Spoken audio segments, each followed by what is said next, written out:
Olá, estamos aqui hoje em parceria com a LamaSoft, trazendo o tema Otimização e Demanda para tomar as decisões no agronegócio.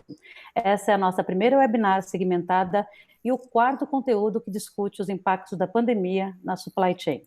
Eu sou Isabel Cardeal, presidente da Ciclo Marketing, e para trocar experiência com vocês, convidados, nós estamos aqui com 3 líderes de supply chain do setor de agronegócio e 2 especialistas. São eles Cláudio Coelho Filho, Operation Supply Chain Director da Citrosuco. Cláudio, muitíssimo obrigada pela presença. Obrigado, você. Também estamos aqui com Renato Campos, Supply Chain Manager South America da BASF. Renato, muitíssimo obrigada pela presença, boa tarde. José Guilherme Passarelli, Gerente Sênior de Supply Chain Agro da BASF, também da BASF. Guilherme, está aí? Muito obrigada. Olá, boa tarde. Presença. Muito obrigada pela presença. Obrigado. E também aqui como... Obrigada, Guilherme. O Marcos Bernardes, que é Business Executive Director Brasil da LamaSoft.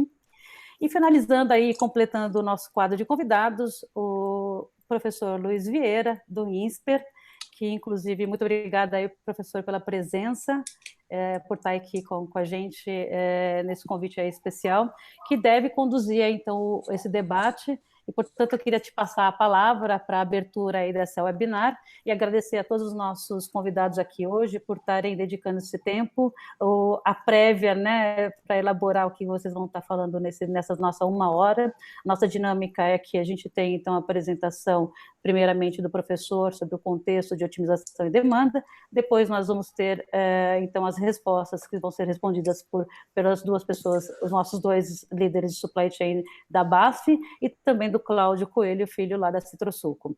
E nós depois temos um especialista, que é o Marcos Bernardes, da LamaSoft, fazendo a síntese e também, junto com o professor, fazendo a conclusão aí da nossa webinar.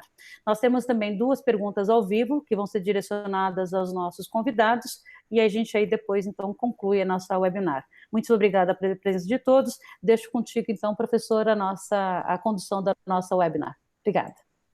Obrigado. Todo mundo acho que me escuta. É um prazer estar aqui, Isabel, pelo convite para a Ciclo. E estar, inclusive, com tão ilustres panelistas aqui. E eu queria dar boas-vindas para todos que estão participando desse webinar do agronegócio, segmentado para o agronegócio, demanda e otimização, impactos e tomadas de decisões no agronegócio. Fez uma pesquisa inicial, onde a gente tinha uma pesquisa preliminar, onde a gente identificou esses 2 temas, como demanda e otimização, como sendo de maior interesse, e por isso que a gente está focando nesse webinar esses 2 temas importantes, nossos panelistas que vão endereçar questões específicas. Começando assim, só botar um pouquinho de contexto, o agronegócio, além de ser uma cadeia mais longa, também tem sido bastante impactado pela essa pandemia do Covid-19, por exemplo, a questão toda de comércio internacional, que a gente vai tocar aí com certeza um pouco quando falando principalmente de demanda, mudando ou suspendendo, mudando alguns fluxos de comércio entre países, e com certeza também vai ser impactado com o momento depois de pós-pandemia.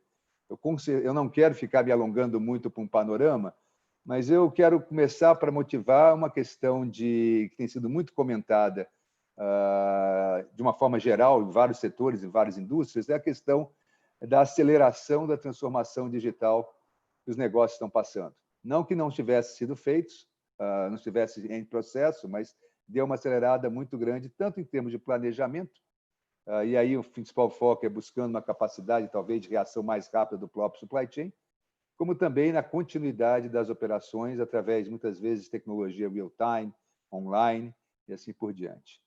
E aí, especificamente em otimização, que é um dos temas importantes para nós aqui, as empresas estão buscando tanto uma capacidade de reação maior, por exemplo, através de posicionamento ou mesmo aumento de nível de estoques nos diferentes elos da cadeia, para que consiga atender determinados movimentos bruscos de demanda, mas também uma coisa muito importante para nós do supply chain, que é a questão de colaboração. Com certeza, a colaboração veio de uma forma muito importante, tanto no parte de compartilhamento de informações, que já existia muito antes também disso, mas também no compartilhamento de ativos, de transporte, de armazenagem. Então, eu passo aqui para a pergunta para Renato e para a Passarelli, da BASF. Como é que essa aceleração está acontecendo na empresa, na BASF? Então, que tecnologias estão sendo alavancadas nessa aceleração, vis-à-vis um roadmap que podia ter existido antes dessa pandemia? O que tem mais? Esforços de colaboração? Que dá uma comentada em cima, por favor, de como é que essas questões de otimização ligadas à tecnologia têm sido o foco aí de vocês, ou tem tido uma aceleração maior na BASF? Perfeito, Luiz, né, todos os demais. Primeiramente, eu gostaria de reforçar o agradecimento aqui. É um prazer estar com todos vocês, né, discutindo um tema tão relevante aqui para o nosso segmento, né, para o nosso setor de agronegócio, né? Bom, acho que a questão da revolução digital está aí, né? E está aí já há um tempo e se transformando muito rapidamente, né?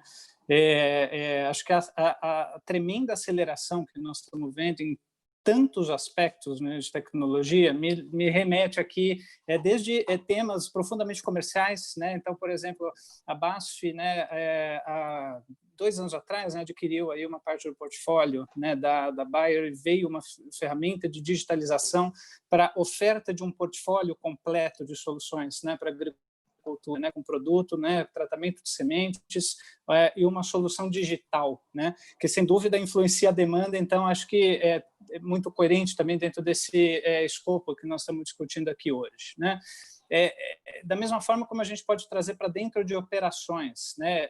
Acho que hoje a grande questão do setor, né, particularmente de produtos de proteção de cultivos, né, o qual eu trabalho, que nós, ao mesmo tempo que temos um mercado bastante volátil, né, e exigindo uma cadeia com uma responsividade alta, nós temos um landscape, né, de formulações e síntese de ingredientes ativos, né, global e bastante complexo. Por outro lado, né, cujo equilíbrio, né, necessariamente passa por transformação e excelência em processo através da digitalização das operações, né? Então, hoje, quando a gente fala, né, como nós vamos ser ótimos, né, para atender a demanda do mercado e para conseguir reagir dentro de um contexto, né, eu acho que dentro das capacidades humanas nós temos um limite. A partir daí, a gente começa a realmente ter uma integração de planejamento global, então a implementação de ferramentas que não só planejam, né, mas tem toda uma gestão de Big Data Analytics por trás, e semeiam as condições para que a gente possa responder esses desafios, né? Então, hoje, por exemplo, nós temos uma adesão, né, de forecast, uma acuracidade, como nós falamos, bastante alta, né? Isso se deve, né, parte, sem dúvida, a ferramentas, tecnologia, e parte a integração de dados, né? E dados em tempo real, né? Porque o nosso mercado precisa ser gerenciado da parte de demanda em tempo real, né? Análises históricas e preditivas são sim úteis, né? Em diversas situações e pensando em segmentação de portfólio, mas sem dúvida elas sozinhas careceriam de uma visão muito mais real-time, muito mais conectada com a necessidade do mercado, né? Mas a BASF também vem dando bastante passos, né, nessa linha de otimização de processos e uso de ferramentas, né? Então, eu gostaria de aproveitar até, né, e passar a palavra aqui para o meu colega Renato, para ele ilustrar, né, até com alguns exemplos aí que nós, em conjunto, estamos desenvolvendo aí nesses tempos recentes. Então, Renato, se você me escuta, puder seguir daqui. Boa tarde, todo mundo. Obrigado, Isabel e a Ciclo, pelo convite de estar aqui com vocês. É um prazer. Como o José Guilherme falou, né, na BASF, digitalização é um tema muito importante. A empresa lançou no ano passado uma nova estratégia corporativa global e digitalização é um dos pilares dessa estratégia, né? Então, no ano passado, isso já era um tema muito forte, tanto digitalização como simplificação de processos. E agora, com a pandemia, isso só ganhou mais importância, porque a gente percebe a importância da digitalização e da simplificação e a gente poder responder de forma mais ágil às mudanças de mercado, de forma mais efetiva e conseguir mitigar esses riscos, né? Isso é válido para toda a BASF. Eu não trabalho em agro na BASF, eu trabalho numa plataforma de serviços de supply chain e logística para todas as unidades de negócio, com diversas aplicações. E dentro dessa plataforma, a gente criou um Digital Team, que é um time que tem várias pessoas de diferentes áreas, diferentes backgrounds, para desenvolver soluções digitais, né? Então, algumas das soluções que a gente tem desenvolvido dentro de otimização, a gente está fazendo alguns pilotos de projeto com o Supply Chain Guru, né, uma ferramenta da Llamasoft, então, em diferentes países aqui da América do Sul, olhando não só para Network Design, como também para otimização de transportes. E dentro dessa parte de transparência de informações real-time, a gente também tem uma plataforma de BI, onde a gente vem buscando cada vez mais automatizar a extração das informações, usando tecnologias como Python, como UiPath, o armazenamento e o tratamento dessas informações em SQL, e a visualização disso em dashboards interativos e que você pode acessar desde o seu celular, num único link, no computador, para você ter em tempo real como é que está a situação de supply chain na empresa. Cláudio, você gostaria de comentar alguma coisa nessa questão, com certeza também presente na Citrosuco? Assim, seria interessante escutar um pouco de você nessa questão de transformação digital, de digital. Perfeito, Luiz. Eu acho que, primeiramente, também boa tarde a todo mundo, né? Sempre bom esses webinars nesse novo normal. Eu acho que tem uma troca de experiência e uma troca de relações entre as organizações que está fazendo a gente crescer muito nessa fase. Então, obrigado a Ciclo aí, em nome da Isabel e todo mundo. Mas falando de otimização, Luiz, né, a gente está, né, a Citrosuco está muito nessa pegada. A gente também está há 2 anos trabalhando nesse baseline de plataforma da transformação digital. Para vocês terem uma ideia, a gente acho que está batendo um recorde mundial aí com a implementação e um go live do SAP S/4HANA, enquanto plataforma digital. Então, essa foi a nossa dedicação e dentro da nossa estratégia para a busca de soluções incrementais e soluções disruptivas. E a gente deu o Go Live, para vocês terem ideia, né, totalmente virtual, a partir de 1º de junho. E vou falar para vocês, nesses 25 dias, né, nós ligamos fábrica, porque nós estamos falando de safras da laranja, que começa agora a partir de junho. Então, está sendo uma experiência incrível. Daria para a gente contar uma história aqui, acho que o dia inteiro, para falar de otimização, mas eu não enxergo um novo mundo, né, e eu aproveito dessas tecnologias, porque, olhando o agro, se a gente quer ser o fornecedor mundial sustentável de alimentos, nós temos que ganhar, né, maximização de valor dos negócios e vem através de tecnologia, vem através das plataformas digitais. Então, acho que é um pouco do que o próprio Passarelli falou. Então, buscar os modelos estatísticos, as ferramentas de what-if cenários, o real-time dentro dos analytics para fazer as análises preditivas, porque o mundo é outro, completamente outro, e eu acho que a gente está aprendendo a cada dia. E essas ferramentas trazem, né, nessa modelagem muito isso, seja no demand sensing, seja no mais responsivo, seja nas robustez dos negócios de acoplar, né, os ciclos de planejamento de S&OP, os ciclos de torres de controle. Então, nós estamos muito nessa pegada, inclusive com esse Go Live aí, para não me estender, acho que daria um dia para a gente falar um pouco do que a gente está passando aqui na Citrosuco enquanto essas soluções. Legal, obrigado, Cláudio. Eu vou sair um pouco do script, viu, Isabel? Não fica chateado comigo, mas eu senti que ninguém falou um pouco de colaboração. Alguém quer comentar um pouco se tem, por causa de até de escassez de ativos, mudanças bruscas de demanda, alguém quer falar um pouquinho sobre a questão de colaboração na otimização? Ou seja, trazendo parceiros nessa otimização? Pergunta aí, no caso, para a Basf ou para a Citrosuco, se tem algum esforço nessa direção de colaboração? Basicamente, talvez o Passarelli depois possa complementar, a nossa cadeia de valor ela é um pouco, né, ao contrário, nós temos uma função objetiva dentro da otimização, Luiz, muito focado, né, em atender a demanda aos clientes ao menor custo. E aí, como é que eu otimizo os meus recursos e matéria-prima? E quando a gente olha demanda, né, planejamento de demanda, eu acho que esse é um fortalecimento da ferramenta de transformação digital, que é exatamente quando eu falei no Demand Sensing, quando eu falei basicamente nas análises estatísticas dos planos colaborativos. E os planos colaborativos hoje, como nós somos B2B, né, o negócio da Citrosuco ainda é B2B, mas hoje a gente já tem uma pegada enquanto alimento de olhar o consumidor em si, o nosso planejamento de demanda colaborativa é focado pela ponta de venda, né? Então, a ponta de venda hoje, ponta de venda, marketing, entra, supply chain entra, ou seja, o plano colaborativo que nasce do DP é exatamente a colaboração dessas várias áreas para fazer as análises críticas e chegar no plano que aí vira goal, né, vira target para aquilo que a gente vai buscar. Então, é assim que a gente está elaborando hoje. Perfeito. Alguém quer mais comentar? Alguém da BASF, Passarelli? Ou Renato? Eu posso comentar alguns exemplos não só relacionados à demanda, né, mas de colaboração de forma geral. Acho que, assim, primeiro que a BASF, por ser uma empresa muito grande, com muitos negócios e que com negócios com estruturas separadas de supply chain, a gente também busca sinergias e oportunidades de colaboração internas, né? Então, quando a gente vai fazer um projeto de otimização, de network design, a gente tem que levar em consideração que tipo de sinergias existem entre os negócios. E, às vezes, para um negócio vai sair um pouquinho prejudicado com uma mudança de cenário, de network design, mas o resultado global para a empresa vai ser muito interessante. Então, a gente sempre busca, e são negócios muito diferentes, desde a parte de químicos básicos, de matérias-primas básicas para a indústria, até para produtos da indústria de construção civil, indústria automotiva, e a gente busca esse tipo de oportunidade de colaboração. Além disso, o que a gente vem desenvolvendo cada vez mais são oportunidades de colaboração com os clientes da companhia, né? Então, a gente tem alguns casos de clientes que nos buscam com dores em relação à logística e operações, e a gente vem oferecendo, estendendo para determinados clientes até um serviço de consultoria logística, né? De trazer para eles algumas práticas e melhorar o atendimento deles com algumas soluções. Perfeito.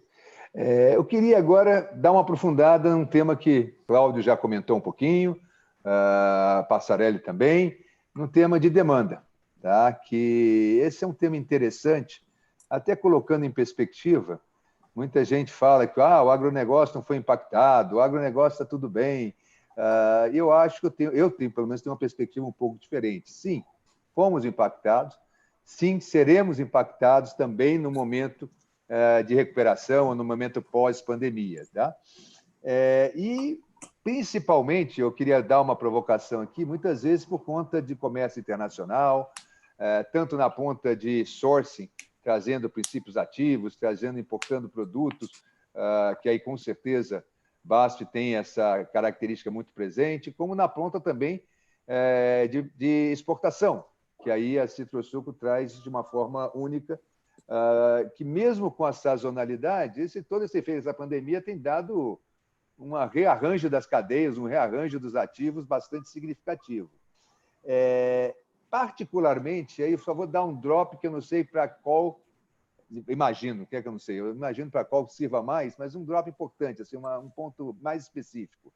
O que a gente tem observado é que mesmo que a demanda muitas vezes possa não parecer, a demanda total possa não parecer impactada, os canais por onde essa demanda está sendo escoada, está sendo escoada, mudaram bastante.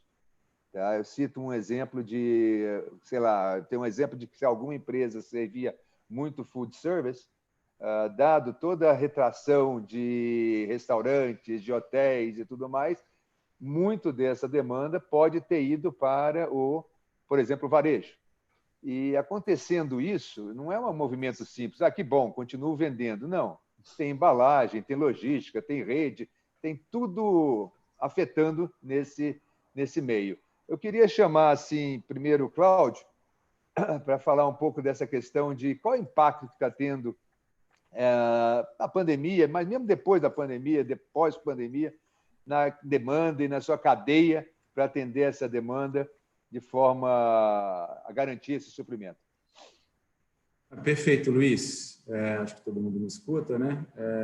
Eu acho que o primeiro ponto, quando nós olhamos demanda, eu acho que tem que ficar muito claro é que nós estamos num momento, né, de muita incerteza. Eu acho que ninguém tem a realidade da situação, do que vai acontecer lá na frente, isso é fato.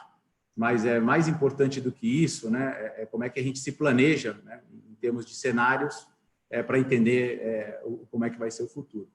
Para falar de demanda, eu tenho que contextualizar um pouquinho o que é a Citrosuco, e nós estamos falando, né, de uma cadeia da laranja, ou seja, nós produzimos aí 2 mainstreams, 2 tipos de produtos, seja o Not From Concentrate, seja o produto concentrado, voltado 95% para exportação, né, 95% nosso é exportação, basicamente aí para mais de 100 países, em todos os continentes. E eu não posso deixar de falar que não só como agro, mas nós somos vistos, né? Na verdade, nós somos alimento, nós somos um produto essencial e nós somos um B2B. Por que eu estou contextualizando isso? É para falar um pouquinho como é que a gente está olhando esse reflexo de demanda que muda o caso da BASF, depois o Passarelli e o Renato podem comentar um pouco diferenciado. A gente está tirando, né, gerando as receitas do país e muito mais com foco na exportação. Quando veio, né, ninguém tinha expectativa, de fato, do Covid, e aí o primeiro impacto que se tem, de fato, é o que você falou, são as mudanças de canais. Então, nós atendemos, basicamente, os nossos canais, apesar de ser alimento, e a gente está ainda na ponta do iceberg, 75% do nosso mercado, dos nossos clientes, por ser um B2B, é retail, né, é o varejo, e 25% é food service. Mas o food service zerou. Quem atendia, clientes que nós tínhamos, que atendia só food service, né, só esse canal, zerou ele, né? Agora, depois de 45, 50 dias, é que começa a ter uma relação com foco maior, por exemplo, na Europa. Então, nós tivemos uma compensação e nós vimos esse aumento abrupto no retail market e a queda no food service. Ponto importante é que as geografias também fizeram uma modificação grande. Então, por exemplo, o consumo de suco de laranja nos Estados Unidos aumentou de 30% a 40%. Né? É o quarto mês que nós entramos, porque, né, por um ponto importante, pela questão do sistema imunológico, pela vitamina C, e aquilo quando a nossa avó dava lá para nós o nosso suco de laranja para reforçar o sistema imunológico, e elas eram muito inteligentes por fazer isso, né? Beber lá 150 ml de suco de laranja todo dia de manhã é importantíssimo. O consumo explodiu nos Estados Unidos e nós não estávamos preparados para isso. Então, no segundo momento, o que acabou acontecendo, né? A nossa cadeia de supply chain é uma cadeia verticalizada. Então, basicamente, a safra de laranja ela acontece de julho a janeiro, basicamente, né? E a propriedade dos navios e o direcionamento de navios, da otimização da cadeia de valor é feita por nós, né, internamente, pela própria Citrosuco, dentro da área de supply chain. E, basicamente, o que nós tivemos que fazer foi, de fato, mudar a rota de navio, né? Vai para os Estados Unidos, sai da Europa, tira da Ásia, porque os outros mercados eles deram uma estabilizada, né? É um mercado que cresce nas geografias emergentes e acaba caindo um pouco no mercado maduro, mas que reverteu essa ponta toda. Nós tivemos um ponto que nos ajudou muito, e eu acho que isso acho que é importante para todo mundo, como é que a gente mantém os sensores, daqui para frente a gente vai ter que manter muitos os sensores de campo. Eu acho que a gente tem uma vantagem por estar na escala mundial, que quando começou a crise lá na China, em janeiro, ali, fevereiro, né, e nós temos um terminal no Japão, nós já começamos a montar um plano de mitigação, né, o plano de ação focado, né, no qual seria o plano de severidade, olhando estoques, olhando carregamentos e descarregamento, olhando as atividades administrativas, olhando possibilidades de disrupção da cadeia de valor, olhando possíveis impactos e ações que a gente tinha para mitigar isso, né? Até para os grandes clientes. Então, acho que esse é um ponto importante de como é que a gente consegue se antecipar nisso tudo. Então, olhando demanda, um pouco disso. É claro que, como eu falei no começo, tem uma certa preocupação, né? Como é que vai se comportar o PIB, como é que vai se comportar o desemprego, como é que você vai se comportar, né, o encame das taxas de família. Então, existe uma preocupação dessas incertezas com essas variações de demanda e como é que a gente passa a monitorar e acertar e ter ações para ela, porque no final do dia a gente tem que ter ações para conseguir ter foco, né, e conseguir atingir os resultados, porque todo mundo aqui, seja qualquer companhia, defende um EBITDA. Alguns pontos importantes que a gente tem enxergado nesse novo normal e a gente está refletindo agora, né, quando eu falo lá, a gente, de novo, não tem a solução, mas temos pensado muito nisso e eu acho que isso é muito legal de compartilhar, né? Porque existe, seja na cadeia de food service, seja na cadeia de retail, como novo canal, existe um shift para o online, né? Então, enquanto o canal online, o canal do e-commerce passa a ser forte. Como é que vai ser isso daqui para frente? Como é que nós vamos atuar, né? Como é que nós, um canal B2B, podemos atuar e podemos influenciar, né, o elo da frente da nossa cadeia de valor?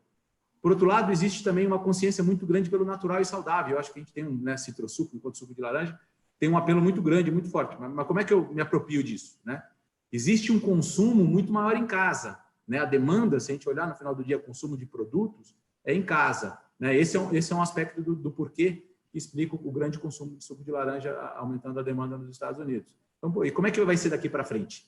Quando voltar as pessoas a saírem, cai, não cai? Então, né, de novo, são perguntas, né, que a gente tem que se preparar e é basicamente essa reflexão que a gente tem feito internamente, né? Como é que a gente estrutura o supply chain, né, para esses novos canais de venda. Vão surgir outros canais de venda. A gente não tem noção de como que essa tecnologia vai fazer surgir outros canais de venda e de fonte de aplicação, né?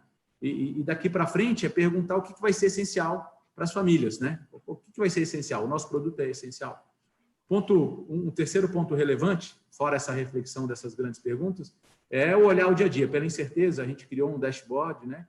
Onde, de fato, para a gente conseguir entregar e ser sustentável, nós temos que olhar a caixa, né? Então, a gente tem um dashboard que passa de ser, né? Quando a gente olhava lá os resultados mensais, é olhar diário, como é que nós estamos evoluindo o caixa, como é que a gente está evoluindo nas relações com clientes, né? Como é que a gente está evoluindo na saúde dos nossos colaboradores, porque tudo isso que eu falei para vocês é muito impactado por pessoas, né? As pessoas é que fazem a diferença na empresa, né? Os times é que fizeram acontecer.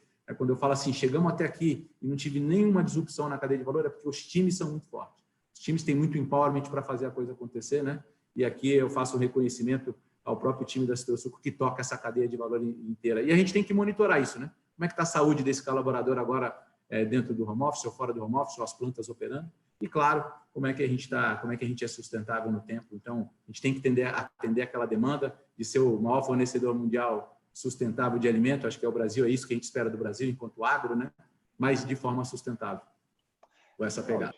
Só uma palhinha, só para você complementar um pouquinho, alguma mudança de embalagem?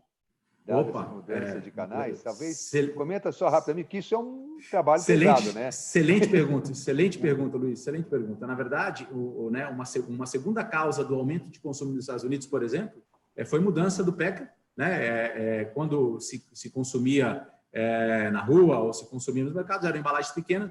O consumo em casa, o que acontece, mudou-se para todas as embalagens de 5 litros. Então, os nossos clientes passaram a mudar o packaging de embalagens, né, de embalagens pequenas de 300 e 900 ml, para embalagem de 5 litros. O que acontece? Então, a demanda dá um salto, basicamente, aí 5 vezes. E essa é uma das razões do porquê do aumento, pela necessidade do consumo em casa.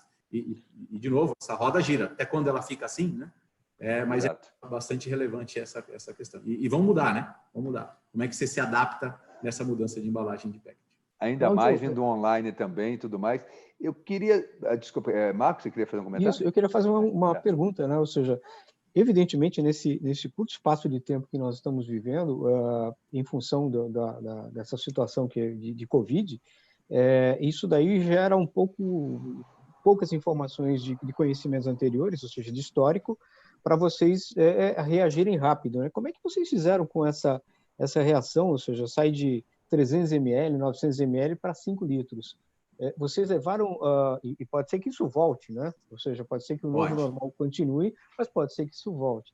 Como é que vocês fizeram para usar esse conhecimento para planejar essa demanda, para ser um pouco mais, ter mais acuracidade e atingir esse objetivo, já que isso foi rápido? Nós estamos falando de 6 meses, 3 meses? 3 meses. Como é que vocês vocês levaram alguma coisa em consideração do passado em alguma outra situação? Não, em nenhum momento. O que se percebeu é que a hora que nós analisamos os KPIs de consumo na ponta, na primeira semana, né, deu ruptura na cadeia para o nosso cliente, né? Deu ruptura nas grandes embalagens, porque já existem toda essa modelagem. Então, você fala assim, embalagens de 5 litros, ela era basicamente 6% do share de mercado para grandes embalagens. Ela, na primeira semana do plano que deu os lockdowns, principalmente nos Estados Unidos, ela deu stock out, e aí, né, basicamente, o nosso cliente, né, e aí eu posso, acho que, falar aqui, basicamente, um grande cliente que a gente atende nos Estados Unidos é Pepsi, ela virou, né, o offsetting das plantas dela para produzir as embalagens de 5. E aí, toda a cadeia foi avisada, então a gente teve o tempo de fazer a mudança de escala para conseguir fornecer mais produto. Né? Mas por quê? Porque a gente tem que lembrar que tem um benefício da nossa cadeia verticalizada, é essa capacidade de poder fazer essas inferências, e a outra é que nós somos sazonais. Então, no momento que teve essa virada, nós estávamos com os estoques mais cheios, né? Porque a gente produz até dezembro, janeiro, e enchemos os tanques né, nessa mensagem assim, para depois ela ser consumida na entre-safra, e essa pandemia estava acontecendo bem na entre-safra. Então, a gente teve essa possibilidade de fazer essa virada. Legal, Cláudio. Mas eu estou entendendo, assim, depois a gente vai fazer um resumo, né, Marcos? Você vai fazer um resumo e eu vou complementar. Na questão toda aí de demand sensing está muito lá ligado na ponta, vendo o que está acontecendo e aumentando a capacidade de reação da cadeia de uma forma absurda. Exatamente. Esse que é o nome do jogo no mercado de cera. Mas eu não queria deixar a BASF de fora, não. Eu quero fazer uma provocação nessa questão de demanda. Tudo bem, o Cláudio falou que a safra já estava feita, se você vai em outras culturas também já estava plantado. Então, do ponto de vista aí de vocês, demanda estável, né? Não tem problema nenhum, né, Passarelli? Assim, me dá um toque. O que mudou para vocês a parte de demanda? O sonho de qualquer supply chain, né? Demanda estável, né? Tudo planejado, né? Exato. Eu estava refletindo aqui, né? Enquanto o Cláudio fazia a explanação dele, né? Acho que realmente o ponto né? De fato, né, a agro vem sustentando o PIB do Brasil, nós sabemos disso, é fato, né? Agora, isso de modo algum, no meu ponto de vista, quer dizer que nós temos uma certeza, um planejamento, uma garantia, né, de que a gente tem uma visibilidade realmente do que vai acontecer, né, dentro desse conceito todo de crise que nós estamos aprendendo dia a dia e acompanhando desdobramentos novos, né, especialmente no nosso caso aqui, né, no setor de insumos, né, para a agricultura, né, que a gente olha, nós temos todos os tipos de cultivos possíveis, cada um com o seu histórico, né, então você olha, por exemplo, uma soja, um milho muito beneficiados aí por uma questão de preço. Por outro lado, nós somos, né, agro, mas nós temos também, por exemplo, produtos para controle de pragas urbanas também. Você imagina, por exemplo, que demanda, principalmente urbana, de restaurantes, centros comerciais, etc., despencou, né? Da mesma forma, o mercado de flores, né, que é grande, né, também bastante fora do Brasil, como Colômbia, por exemplo, com perdas altíssimas. Então, é muito complexo, né? A gente, quando olha, né, a multiplicidade de cultivos, né, de uma empresa do setor de insumo, a gente realmente conseguir traçar uma regra geral coerente, ainda mais na situação que a gente vive. A gente viu produtores aí antecipando decisões de compra, né, de certa forma, com receio de que fosse haver um desabastecimento de mercado, e, ao mesmo tempo, né, outros segmentos de mercado, em outras geografias, com o comportamento oposto, né, com uma postergação da decisão de compra em virtude de incerteza, né, em virtude, muitas vezes, até do próprio impacto, né, que toda essa questão econômica, né, causa para a própria liquidez do negócio, né?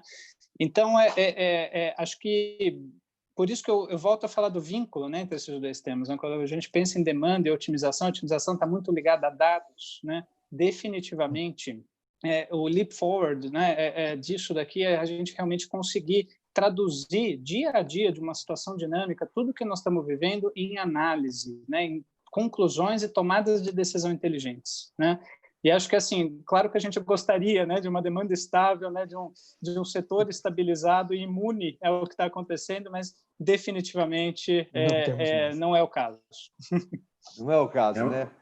É a única certeza que a gente tem, né, Pastor? Exatamente. Sim, eu quero provocar um pouquinho mais vocês, tá? Eu entendo que tem aquela máxima, vocês principalmente BASF aí, que tem aquela máxima na agricultura que nunca uma safra é igual a outra. Com certeza acontecem as coisas mais diferentes, para melhor ou para pior, não interessa. Mas uma provocação para vocês essa pandemia, ou mesmo a possível recuperação depois, teve algum impacto nessas grandes culturas? Eu entendi o ponto, Passarelli, você muito bem colocado, quando você fala de hortifruti, flores, que tem um impacto mais próximo do consumidor, né? Então, o impacto é muito sentido, imediato. Mas e nessas grandes? Soja, milho, cana, como é que vocês veem isso? Está tendo algum impacto, essa pandemia, ou mesmo um momento de recuperação posterior? Para vocês? Eu acho que assim, né, Luiz, talvez se você me perguntasse isso hoje, na semana que vem, daqui a 2 semanas, talvez eu te daria respostas com algumas nuances diferentes, né, em relação ao aprendizado, né, que toda essa crise aí vem trazendo para os nossos mercados, né. E acho realmente que cada cultivo tem os seus desafios, né. Da mesma forma, como eu falei, esses cultivos extensivos, a gente vê realmente que a situação cambial é um player bastante importante, né? Sem dúvida, né? Influencia bastante na demanda global pelo grão, toda a questão Estados Unidos e China, né? Que está bastante estável também, como a gente pode observar, né? Essa relação bilateral aí, de certa forma, também causando aí expectativas, né, em relação a como vai ser a demanda brasileira. Ao mesmo tempo, a gente tem cultivos com alguns desafios. Claro, o cultivo de algodão, mesmo em virtude da situação de preço, está passando por um momento um pouco mais delicado, né, talvez não tão relacionado ao Covid, mas a própria questão do preço do óleo, né, nesses últimos tempos também trouxe aí discussões, né, sobre como vai ser o setor sucroalcooleiro, quais vão ser os impactos, que muitas vezes ainda não estão tão claros, principalmente se a gente traz para o setor de insumos, né? Só que, em paralelo, né, a todas essas discussões, a gente vê realmente um mercado, né, ainda, novamente, voltando ao tema, né, econômico, que realmente se prova, né, que está sustentando, né, a nossa balança comercial e o nosso PIB, né? Conversando bastante aí com o Renato, né, como ele já falou, né, que representa aí, trabalha com vários negócios da BASF, né? Sim. A gente consegue ouvir as histórias aí do setor automotivo, do setor de construção, né, e setores assim que estão em uma toada completamente diferente do que está a agricultura. Gente, obrigado até pelas provocações, as provocações. Eu queria passar para o Marcos para fazer talvez uma síntese aqui. Marcos, que você tem um grande desafio à frente. Vou te ajudar no final um pouquinho, se eu conseguir, tá? Para a gente passar para as perguntas do público, dos participantes, tá? Bom, perfeito. Pelo que eu vi, pelo que eu percebi aí, conversando com vocês e pegando essa temperatura, né, dá para entender que nós estamos vivendo um momento que não vai cessar tão cedo, e aí as empresas cada vez mais estão se preparando para uma verdadeira e real transformação digital. Eu não estou falando mais da transformação de todo mundo que trabalha em casa. Nós estamos falando de refletir os seus planejamentos, considerando os prazos de entrega, as novas viradas, novas solicitações que os clientes fazem em curtos espaços de tempo, né? Onde que as previsões elas têm que levar em consideração um curto espaço de previsão, ou seja, um curto prazo para você fazer essa previsão. A gente não sabe que nos históricos hoje nós não temos nos últimos 36 anos, nos últimos 36 meses, informações que nos levariam para fazer mudanças e fazer um planejamento de demanda considerando esses aspectos. Mas a gente, na verdade, pode ter consideração de 36 semanas. Nós estamos falando dos últimos 3 meses, dos últimos 6 meses. Se voltarmos ainda, conseguimos pegar algum histórico de movimentação por parte do pessoal da Europa, que é onde vocês acabam sabendo que importam e trabalham com um produto importado vindo de lá, com matéria-prima. E eu acho que a outra consequência que isso acaba gerando são condições de responder rapidamente quando eu tenho esse tipo de situação na minha produção, nas minhas entregas, e isso faz com que o agronegócio no Brasil se torne cada vez mais forte, pela capacidade de reação rápida que nós temos hoje condição de estar gerando, né? Pelo que eu percebi, acho que todos estão bem encaminhados na área de transformação digital.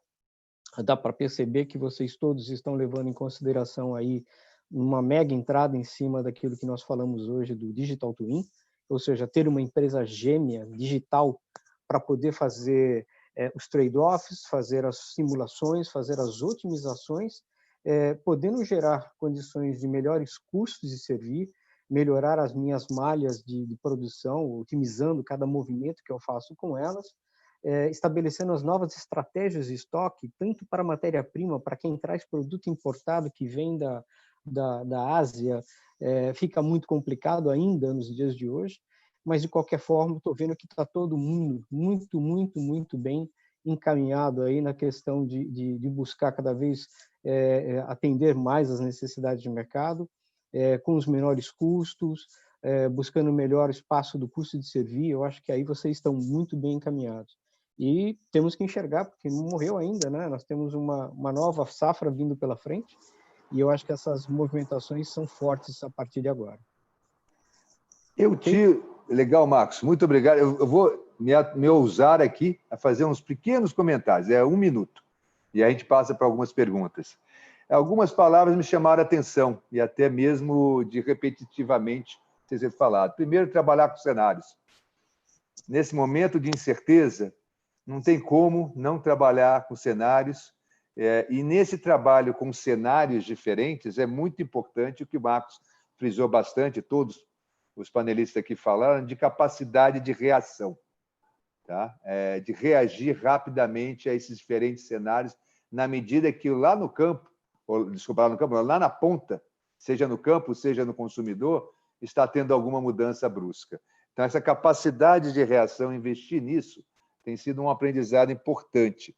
E é isso que vai definir se uma empresa é resiliente a essas mudanças ou não, se uma empresa consegue se adaptar rapidamente a essas mudanças ou não. E a mensagem positiva, né? Todos vocês encontraram oportunidades, né? Então, isso é legal. Mesmo numa crise, numa coisa como a gente está passando, tem oportunidade de sair fortalecido um pouco mais à frente, tá? Basta que se prepare, basta que se olhe com cenários e basta que tenha capacidade de reagir rápido quando a oportunidade chegar. Isabel, vamos chamar agora as perguntas. Isabel, você está em mute? Está em mute, Isabel. Vamos lá, agora sim? Estão me ouvindo? Sim. Então tá ótimo. Vamos lá então com a nossa primeira pergunta. Eu gostaria então de chamar o nosso convidado, um dos nossos assistentes, que é o Jefferson Malatesta. Jefferson? Acho que está colocando o vídeo do Jefferson aí na tela. Conseguindo me ver? Sim, agora sim, Jefferson. Jefferson, obrigada pela presença. O Jefferson é diretor de Ciência de Negócios na UPL e ele vai direcionar uma pergunta, então, para a BASF. Por favor, Jefferson, muito obrigada aí pela presença. Pode fazer a sua pergunta, então, para o pessoal da BASF? Não, obrigado pelo convite. Eu vou perguntar para o Passarelli e para o Renato de tudo que a gente conversou até agora. Eu ouvi falar muito sobre digitalização e dados integrados, tempo real, sazonalidade, conhecendo o agronegócio. Um ponto que eu queria explorar um pouco mais de vocês é como que vocês abordaram a gestão de mudança, de mentalidade, principalmente na utilização de tempo real, e qual o tempo, na verdade, dessa gestão de mudança, para começar a entender um pouco mais que os dados estão lá e essa informação é relevante para nós.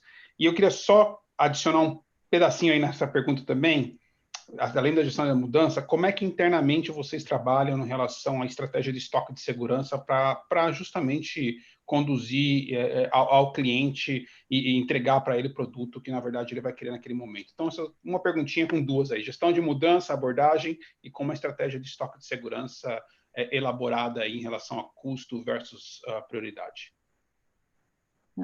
Passarelli, você que vai responder aí? Perfeito.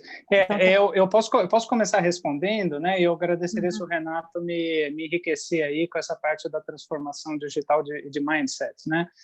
Mas acho que, primeiro, Jefferson, obrigado pela pergunta. Acho que é uma pergunta extremamente pertinente, né? No momento que a gente está vivendo, porque é tudo sobre pessoas, né? A gente fala em ferramentas, a gente fala em tecnologia, a gente fala em modelagem, né? E às vezes, num primeiro olhar, isso soa frio, parece robô, né? A gente fala em RPA, mas a gente não pode esquecer que tem pessoas por trás, né? Que precisam ter essa mudança, né? De mindset digital, né? E isso acontece em todos os níveis, né?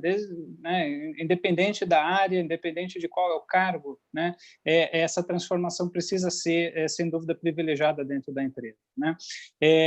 Por exemplo, uma iniciativa, né? Que foi feita dentro da BASF foi a criação de grupos específicos, né? Que tem como objetivo fomentar, né, as práticas, né, e provocar o mindset de digitalização dentro da empresa, né? Então, dentro da nossa área agro, por exemplo, existe um grupo, né, que trabalha fortemente nessa linha, né, criando condições para a gente implementar, né, de uma forma ágil, né, propostas e desafiar e fazer testes rápidos. E é interessante de ver, né, que no início, né, isso era bastante, parecia um corpo estranho, né, o que essa área está fazendo, né, qual que é o propósito, e acabou sendo que, conforme o tempo vai evoluindo, a gente começa a ganhar uma grande familiaridade e começa a perceber a real relevância da gente ter alguém nos provocando, né, e que ganhos que isso traz para dentro da organização, né? Talvez, Renato, se você puder, né, complementar aí com o teu ponto de vista, né, antes, e aí eu volto aqui para falar de estoque de segurança, que é outro tema bastante chave aqui, sem dúvida, para o negócio. Perfeito, Zé. Eu acho que assim, uma parte muito importante de transformação e de gestão de mudança é a gente empoderar as pessoas e criar fóruns que a gente possa discutir isso com elas, né? Então, no caso da BASF, a mensagem de digitalização vem sendo passada com muita frequência em todos os níveis, né? E criar grupos multidisciplinares onde a gente mostra para as pessoas que você não precisa ser um especialista de TI super focado em programação para desenvolver ferramentas e soluções digitais. É isso que a gente tem investido cada vez mais. Mostrar que as soluções que existem hoje, digitais, elas permitem que, em qualquer nível de conhecimento, você, de alguma forma, possa contribuir com a digitalização e com a mudança, né? Então, além disso, criando modelos ágeis e rápidos, né? Então, em vez de, vamos digitalizar, vamos mudar tudo, não, vamos começar com um piloto, com um MVP, né? E aí, com isso, a gente desenvolve, engaja as equipes, mostra o valor dessa iniciativa, e agora sim, e aí, o que vocês acharam? Trouxe valor?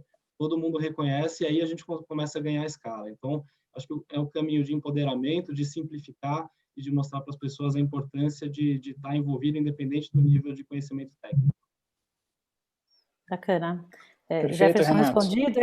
respondido. Deixa eu só talvez colocar a tá. segunda parte, né, que é uma parte claro. também bastante relevante, né, com relação à questão, né, de estoque de segurança, né, que o Jefferson questionou, né. Acho que no setor de insumos, sem dúvida, isso é um tema bastante complexo, né, até pela representatividade do valor, né, dos nossos materiais, né. O estoque, né, ele é composto, né, dentro do custo de capital, uma parcela muito grande, né. Então, particularmente no nosso segmento, né, especial atenção tem que ser dada, né, à gestão de estoques, né, e uma estratégia de estoque tem que ser muito bem pensada para que a gente não corra o risco de, né, disparar, né, em custo de capital, até devido à própria volatilidade do negócio, e acabar prejudicando, né, o equilíbrio, né, de P&L da empresa. Então, particularmente na BASF, Jefferson, a gente tem uma filosofia de que faz muito sentido a gente apostar, né, no incremento da qualidade do nosso forecast, né? Então, não que isso substitua, obviamente, as nossas estratégias, que cada material, né, tem a sua, isso é olhado com muito critério, né? Mas, ao mesmo tempo, né, a gente preza muito pela excelência do forecast, como eu já comentei aqui um pouco atrás. E como isso é feito, né? Isso é feito de várias formas, né? Não só na gestão de dados, né? Não só na análise, né, estatística dos números e na qualidade das análises, mas principalmente através de uma integração de dado com a demanda, através de uma plena compreensão da cadeia, né, através da conversa individual com cada um dos representantes de vendas e, consequentemente, entendendo toda a dinâmica de mercado, de norte a sul entre os cultivos, para conseguir brindar o nosso processo de SOP com uma qualidade de forecast de demanda que nos permita, por outro lado, né, não somente com nível de estoque, mas de uma forma ágil e, ao mesmo tempo, também com eficiência de custos, conseguir atender a demanda do nosso cliente, né? Então, a gente tem isso muito como um norte também dentro da BASF. Puxa vida. Obrigado. Respondido, Jefferson. Obrigada, viu, pela presença, Jefferson. Obrigada, Renato e Passarelli, pela resposta aí. É bem complexo. Obrigado. Eu vou aqui, então, pedir para entrar com a Catarine Lessa, que é gerente de planejamento sênior da Mosaic, que vai fazer a pergunta para o Cláudio da Citrosuco. Catarine?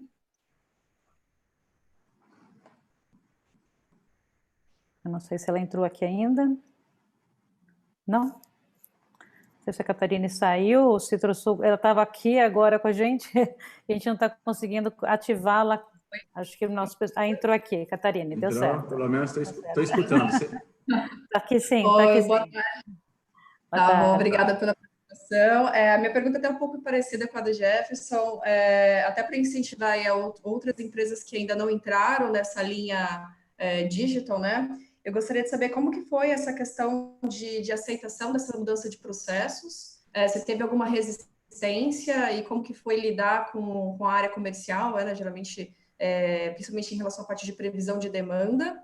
E aí, emendando também uma outra pergunta, eu queria saber quais foram as métricas de sucesso, né? Se vocês, após a implementação desse modelo digital, se vocês conseguiram melhorar a curacidade da empresa, como que era antes e como que ficou agora. Não, legal, Catherine. Deixa eu tentar ser sucinto aqui, boas perguntas também. Eu acho que a primeira, quando a gente fala um pouco sobre as questões de como é que nós vamos mudar o mindset, né? Eu acho que é um caminho que não tem volta, né? Não tem volta, e esse caminho nós entramos há 2 anos atrás, né? E eu acho que tem um step back, porque nem tudo são só alegrias, né? Nós estamos vivendo um momento agora para fazer as entregas. Então, tudo que nós criamos, todos os processos que foram revisitados, desde lá do planejamento de demanda, né? E cascateado por aí afora, já nas novas ferramentas, né? A gente vai capturar o valor agora, né? Quando a gente entrou com o Go Live agora 1º de junho. Então, o fato é que gestão de mudança, ele passa muito por, né? Muita comunicação, comunicação e foco, né? Foco e comunicação. Basicamente esses 2 pontos que a gente seguiu nessa jornada nos últimos 2 anos para poder dar o Go Live agora, né? Em 1º de junho. Então, eu acho que esse é o grande ponto. Uma perspectiva importante, quando a gente fala em gestão de mudança, eu acho que tem que ficar muito claro para a organização, e aí a questão de governança e visibilidade, que é o que se espera do novo profissional. E aí, quando você coloca essa cenoura do que se espera, o que nós vamos ganhar, quando nós tivermos, né, implementado a Ferrari com relação a melhorar a curacidade da cadeia de valor, né, e aí todos os KPIs ligados ao planejamento de demanda, por exemplo, que foi muito foco da sua pergunta, o que a gente vai ganhar com relação a isso. Então, acho que isso ingessa e você, né, engaja as pessoas muito forte nessa cultura.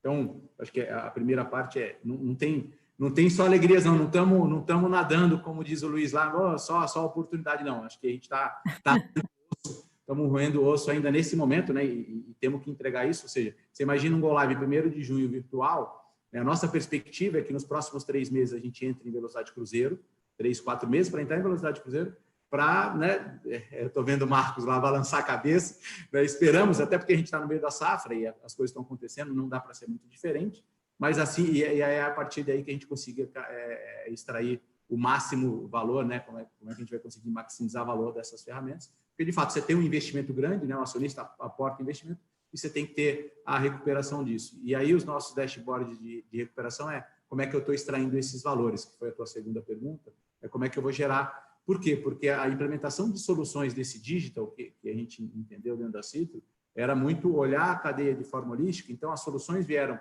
não só para pessoas dentro de DHO, né, dentro de desenvolvimento humano, veio dentro do gerenciamento de risco, veio na cadeia de valor, né, com as implementações de ferramentas de IBP, do Integrated Business Plan, e tudo isso tem que otimizar, tudo isso tem que trazer valor, e basicamente são os KPIs que a gente definiu, TMS, né, toda a parte de fechamento das malhas, e tudo isso vira KPI. Por quê? Porque a gente tem que pagar o projeto, a gente tem que ir lá defender o acionista, o investimento, agora a gente tem que voltar para o acionista e falar o que a gente está ganhando, e essa captura, só para te dar uma sequência, ela já está nesse orçamento, né? O nosso ano fiscal é de julho a junho, e basicamente, né, a gente está entrando no ano fiscal agora, a gente deu o Go Live em 1º de junho, mas a partir do 1º de julho é um novo ano para nós, a gente chama Safra 2021, e basicamente já está endereçado os ganhos, né, e os KPIs e os dashboards do que essa transformação digital tem que trazer, mas com todos os desafios. Não tem nada a ganho. Estamos no meio do jogo, né, e não tem nada a ganho ainda. Não sei se tinha respondido. Respondeu, Catarina, tá? Ok. Catarina, muitíssimo obrigada pela presença e por estar aí perguntando aí para o Cláudio. Vou passar, então, por favor, a palavra ao nosso professor aí, Luiz Vieira, para concluir, junto aí com o Marcos, a nossa webinar. Não sei se vocês tem alguma pergunta entre vocês mesmo ainda para serem feitas, não sei se entre BASF, Citrosuco, Marcos, enfim, alguma pergunta adicional antes de concluirmos? Acredito. Talvez eu vou aproveitar, talvez antes do Luiz, eu acho que tem três, acho que de tudo que a gente falou aqui, alguns pontos, né, nessa discussão, que eu acho que é importante ficar ressaltado, são as questões de, né, como é que a gente simplifica os negócios. Eu acho que nesse novo mundo, né, nesse novo normal que a gente entra, né, e dadas essas incertezas, né, e a gente sofre. E a laranja é 20 anos. Quando a gente planta uma muda no chão, nós demoramos 20 anos para ter. Então, meu planejamento tem que ser de muito longo prazo, né? E dadas essas instabilidades da safra, um pouco que o Passarelli comentou, como é que a gente consegue simplificar os modelos. Então, acho que tem uma palavra muito daqui para frente que a gente tem que olhar muito, que é como é que a gente, né, se usa da simplificação e, claro, se usa da inovação, dessa transformação, das tecnologias para nos aportar esse novo mundo de incerteza, né?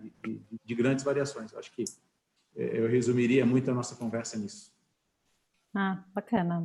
As considerações aí. O pessoal da BASF quer fazer alguma consideração aí final, antes de passarmos aí para o Luiz, para o Marcos?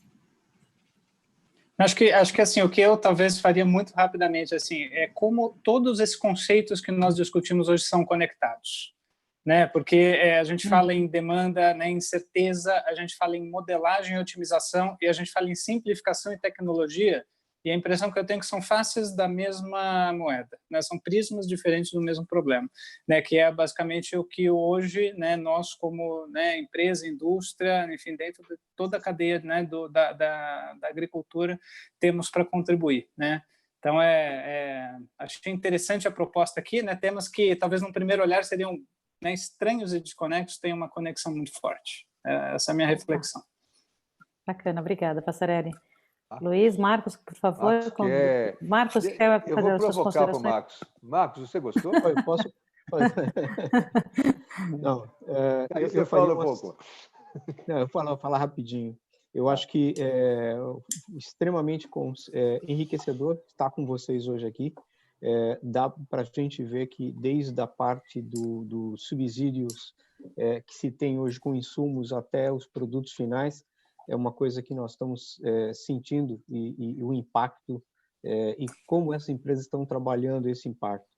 E a resposta rápida, ela precisa ser dada porque a gente não sabe quando vai passar e se passar, se não volta, se voltar, quando que reassume novamente essa situação. Então, eu entendo que o conteúdo que foi discutido aqui hoje realmente me deixa extremamente satisfeito de ver que empresas como Citrosuco, como BASF, estão chegando num nível de preocupação e sendo rápido nas suas ações para direcionar a empresa no melhor sentido, atendendo seus mercados. Luiz, é com você. Tá, obrigado, só umas palavrinhas finais, repasso para você, Isabel, para fazer o fechamento. Gostei muito da pergunta de gestão de mudança. Não é tecnologia só que faz a coisa acontecer. A gente tem que mudar as pessoas, e mudar as pessoas passa por mudar a nós mesmos, tá? Não é só mudar os outros. Esse é um desafio constante que a gente está vivendo e que isso, com certeza, veio para ficar.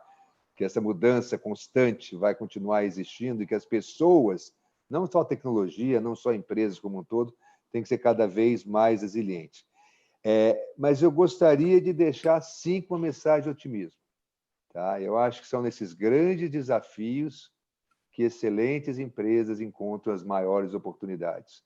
Tenho certeza do que eu escutei aqui de Citrosuco e de BASF, como nossos panelistas, me mostraram isso. Tá? Não é um murmúrio, não é uma questão de lamentação, de que coisa, que estamos numa crise, que coisa, ó céus. Não, buscando as oportunidades e ficando cada vez mais ágeis de capturar essas oportunidades. Queria agradecer imensamente, como o Marcos falou, foi muito enriquecedor esse webinar, agradecer a Ciclo por ter tido essa oportunidade de participar, e de volta para você, Isabel. Bom, eu antes de mais nada, muito obrigada a vocês todos convidados aí pelo engajamento, né, de estarmos aqui. É uma pena que o tempo é tão curto, né, para a gente falar de temas tão densos, né? O Cláudio tem toda a razão, e vocês também, Passarelli e Renato, que tem muito a contribuir. Acho que os insights que vocês deram a oportunidade aí para as pessoas que estão assistindo essa webinar, acho que foram bastante ricos, né? A gente tem junto com a Lama uma parceria com o setor agro, porque a gente entende o grande potencial que o setor agro tem dentro da economia brasileira, inclusive. Então, a gente já vem desenvolvendo vários trabalhos, tanto eventos presenciais quanto pesquisas, junto com o INSPER, com o professor lá professor fazendo já várias perguntas, entendendo esse cenário, as dificuldades, os desafios que seriam interessantes a serem superados aí, e as oportunidades que surgem. Então, muito obrigada pelo tempo de vocês, foi realmente muito enriquecedor. Agradeço a todos, Marcos, professor, pela condução, Renato, Passarelli, Cláudio, por estar aqui, pelo tempo de vocês, tá bom? Muito obrigada. Isabel. E eu queria convidá-los para a nossa próxima live, que vai acontecer, então, no dia 2 de julho, que vai falar sobre Last Mile, que aí é outro grande desafio logístico, que nós vamos estar aí presentes aí com vocês. Muito obrigada pela presença de todos, nos vemos em breve. Obrigado. Até logo, gente. Obrigado. Obrigado.